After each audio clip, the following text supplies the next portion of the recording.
Hello and welcome to NSE FinWiz powered by CNBC TV 18 Season 2. As we get set to flag off the second season of this initiative, I'm in conversation with two very special experts. Joining me in studio is Hemant Rustagi, the CEO of Wise Invest Advisors, and joining us via OB Link is Ravi Varanasi, the Chief of Business Development at the National Stock Exchange of India. Gentlemen, thank you so much for joining me. Ravi, my first question to you is, you've been following the first season of FinWiz. How's it been? What's your take on it? It was really a great experience for us, interacting with the young corporate executives who have just joined and then have started their careers, and imparting basics of financial planning to them has been a great experience for us. And we believe we made a difference in their lives, and we expect them to really take this one forward and implement some of the advice which has been given to them. Hemant, similar question to you. You've been a part of FinWiz. You've come on ground with us and seen the proceedings, met the people on ground. What are your thoughts as we start season 2? Well, I think I would say it's a great initiative, and I think it was great to really meet so many young executives. This is the right stage for them. It's, we as an expert also, we get to talk to youngsters. We really know what they think, what are they planning, how do they look at investment. I think for them, this is the perfect stage to understand how investment needs to be done, because even if they make some mistakes today, they're not investing some serious money, but then they will understand the basic principles of investment, so that when in future, whenever they have the big serious money to invest, they would be absolutely ready, know exactly what is to be done. That's true. Ravi, we've seen a kind of a bull run, people have called it, in the past few weeks, with the Nifty also been touching all-time high. Your advice to investors who maybe so far haven't started investing but now want to get into the market, what's your advice to them? Normal retail investors who may not have that kind of an expertise, it is always better to go through an ETF route, and that too a systematic investment plan is the best way to get in, and there's no right time or wrong time for that kind of an investment. It is all times are right times, because we are expecting them to invest consistently every month some money into the into ETFs, and over a long period of time we have always seen that across, not just in India, across other countries also, we have seen that equity investments give at least 7 to 800 basis points over the fixed income returns. Hemant, one also thing is that, again, talking about the bull run, is very often people get very excited when there's a bull run. I'm talking about retail investors and people maybe who've not had much of a background investing in equities. They want to come in and invest now, and when the market's down, they don't want to invest. But that's actually contrarian. It should not be done that way. What are some other maybe simple mistakes that beginner investors make that they should, sidestep? The problem that most of the investors face, or I would say that the mistakes that they make, is that they start investing without having any goals, without even realizing which asset class they should be investing in. So really typically what happens, as you said, when the markets are not doing well, they don't want to look at it, and that's the time when the debt is doing very well, so they want to go and invest in debt. When the equity markets are doing very well, then they want to start investing in equities. So they basically chase performance, which is, I think, the biggest mistake that investors make. What they need to do is, they need to look at their own needs. They need to look at what asset allocation they should have, and that should depend on your time horizon and what objectives that you have. Second is, most of the investors actually look at traditional options. Now, this investment in stock market or market linked product like mutual funds is only seasonal for them. Their bread and butter, so to say, of the portfolio is still traditional option like fixed deposit bonds. They don't realize one thing, that yes, you get guaranteed return over there, but if you look at over the longer period, you will fail to beat inflation, I think, which is the biggest threat for any investor's long-term portfolio. That's true, that's true. Ravi, now NSE has always been doing a lot of initiatives that help, in investor education. So along with FinWiz, you've also doing Financial Quest, which is in fact in its 4th season now, which is for high school students. Tell us a little bit about that initiative as well. Normally what we do is, whenever we impart financial education, we do close it with a test. And our experience has been that there has been a very enthusiastic crowd, and they have really learned some of these specifics which we have taught them. And another area where we have really found great enthusiasm and response is the Financial Quest, which we conducted. Is a quiz program which we conduct for students of class 8 to 10 from various cities. In the last 4 years, we have done over 200 200 cities, we have 200 schools we have touched upon, and the format is we do local quizzes, and then we take it to the regional city level, then regional level and the national level, and the kind of knowledge which these kids have displayed when they completed completed this program, this phenomenal kind of insights they have gained on finance side. So we believe the interventions which we have been doing, both in terms of academic as well as practical skill and the fun, including financial quest, have really delivered the kind of results which we expected it to deliver.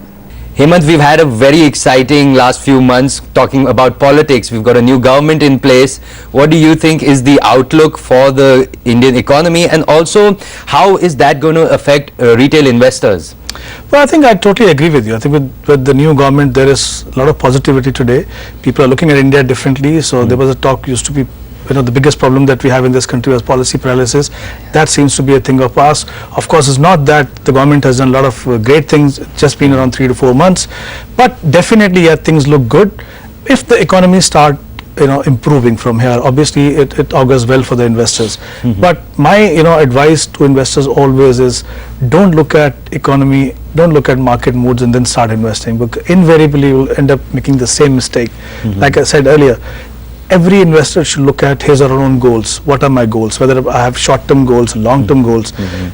When you define your goals, you are very sure about your time horizon. I think the key to remember for investor is, look at your own needs, look at where you should be investing, and then follow this process. Follow a disciplined approach. Don't make investment one-off activity. That is something that needs to be avoided. That's true. Well, on that note, it's time for a very short break. Don't go anywhere. We'll be right back.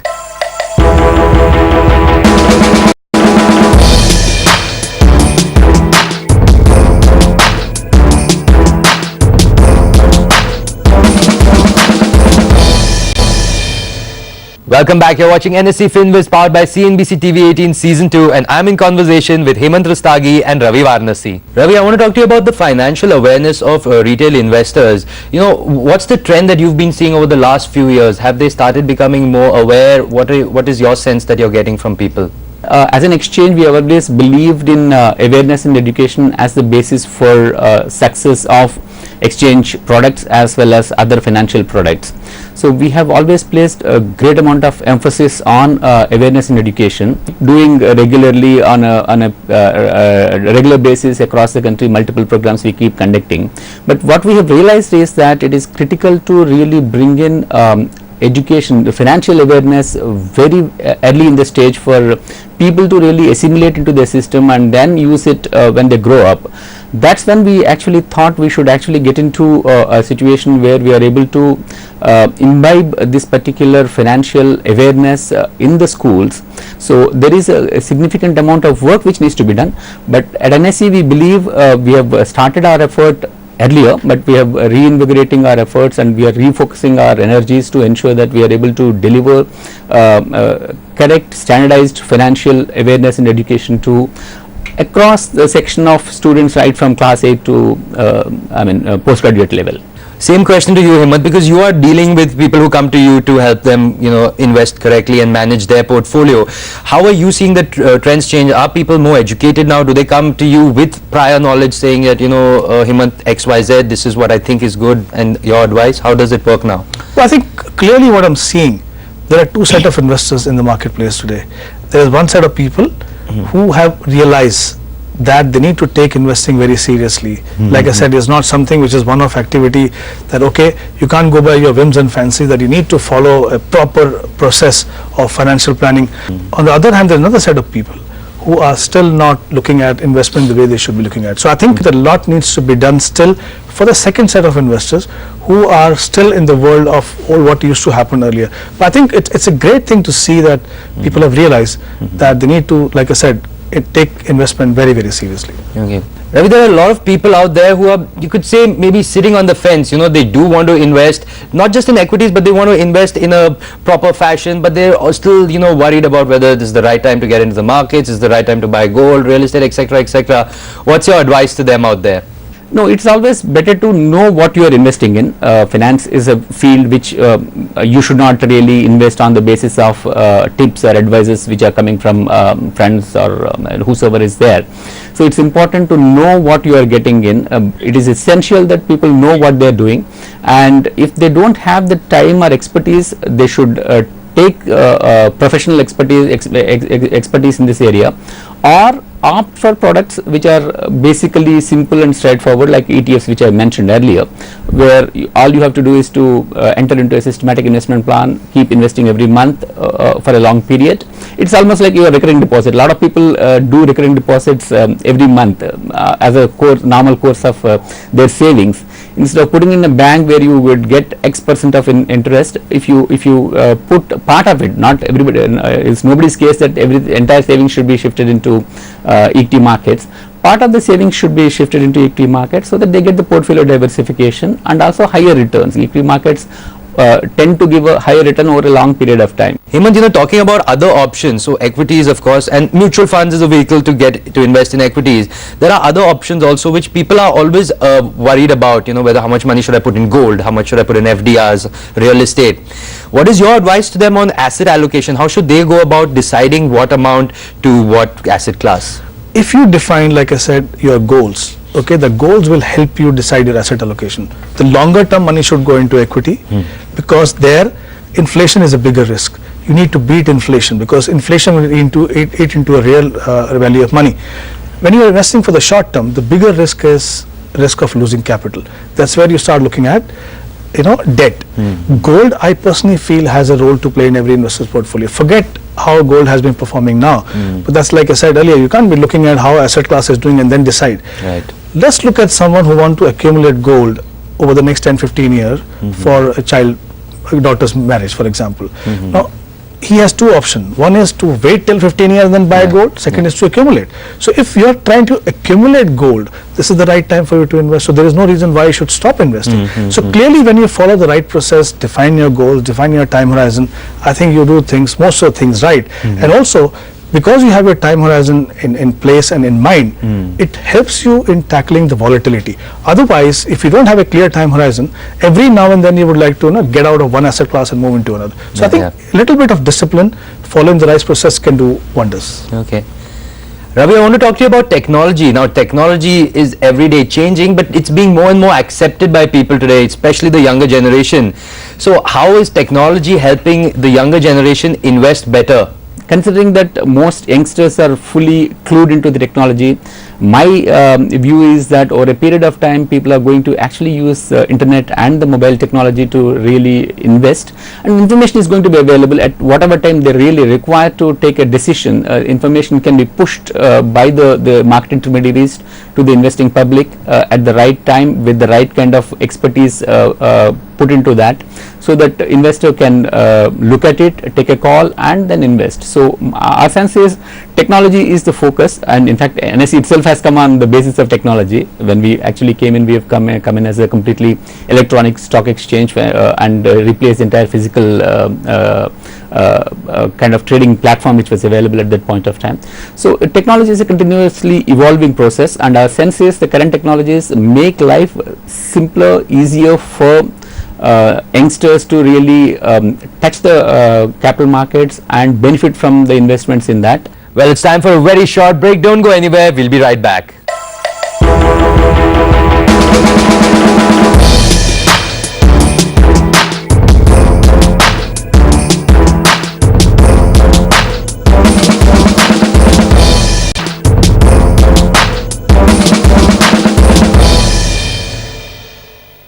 Welcome back. This is NSE FinWiz powered by CNBC TV 18, and I'm in conversation with Ravi Varanasi and Hemant Rustagi. Hemant, I want you to just touch upon insurance a little bit, because insurance is a very important part, but it's very understated. It's very under the radar. Nobody gives it maybe the enough attention that it requires. How important is it for me to take a life insurance policy and a term policy as opposed to a ULIP? Well, we did talk about the mistakes that investors make. I think one of the aspects of investment which is totally ignored is risk management. Now, when we talk about risk management, basically entails 2 or 3 things. One is that you need to ensure your life, health, and you also need to create an emergency reserve. The problem is that insurance is not looked at as a necessity at all by investors. The important thing is you have dreams for yourself and for your family. Now you do everything possible to achieve them. God forbid if something were to happen to the guy who's planning for his family. Now what will happen? There is no security blanket at all. What happens when you buy life insurance is that your dreams, if you're not there, your dreams are still going to be there, and the money that you get from insurance will take care of all that. But it's equally important to buy the right product.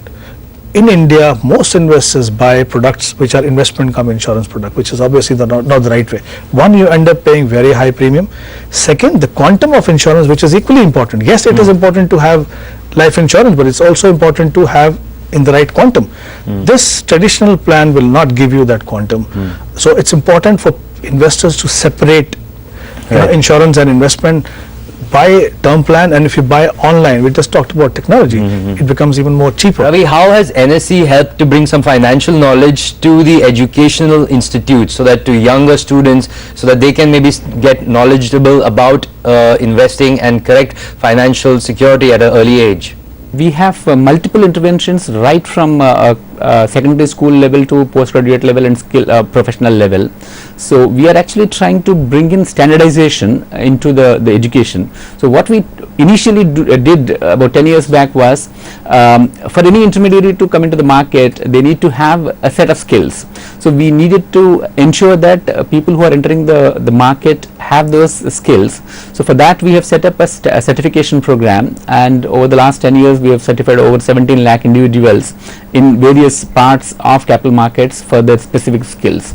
Hemant, in terms of managing one's savings, how do you think this new workforce, this young generation that's just coming into work, started working, how are they managing there? Because they're earning decent amount of salaries, but now they have many more avenues to spend that money. What's your take? What do you think?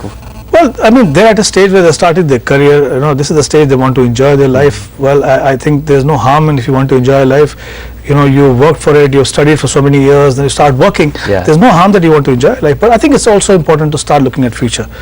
Unfortunately, not many youngsters are looking at retirement planning as a goal. But I think what they need to realize is there is something called power of compounding, which work wonders for your investment. I mean, the thing is that every 10 years that you delay your investment process, you have to invest 3 times more to get the same one that you would get if you started 10 years ago. So the point is, the delay in your investment process is going to cost you a lot.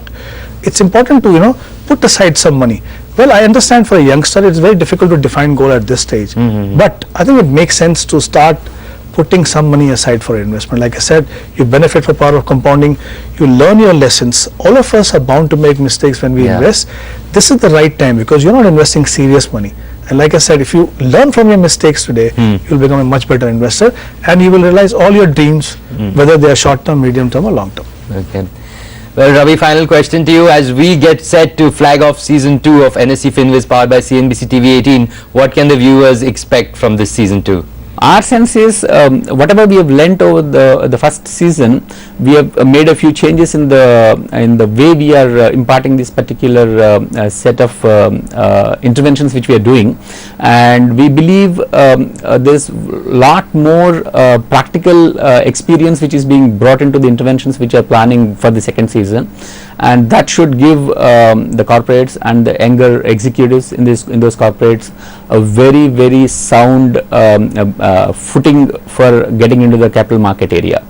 Hemant, last question to you also. Same thing, well, as we're getting ready to flag off season 2, what do you think? What's your sense of what the viewers can expect from our second season? Well, I personally feel, like I said, I think this is the right stage for them to really learn, and the fact that they will get to know about the entire gamut of investment option, and also options like how they should look at credit card, how they should look at insurance. I think it will make them give them complete knowledge in terms of how every aspect of their finances have to be looked at.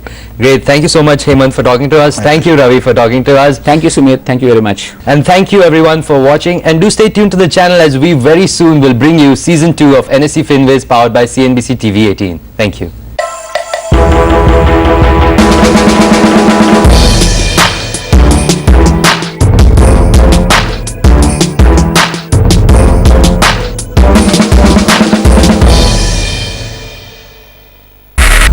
Bye.